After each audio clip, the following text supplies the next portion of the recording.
They don't like go to school every day. On another side, some friends were coming back from the school. One of their friends ran towards them and asked, "Why did not you attend school today?" "We don't like to go to school. It is boring."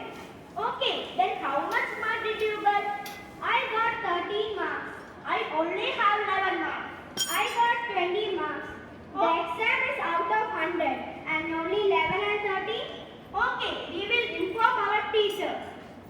Hello, anybody inside?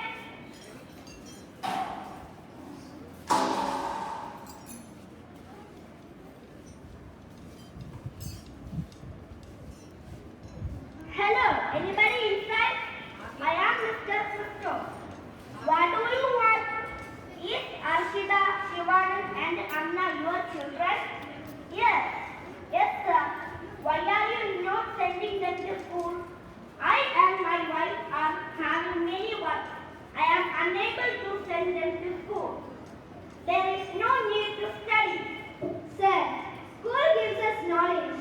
Without knowledge, we will not get a nice job.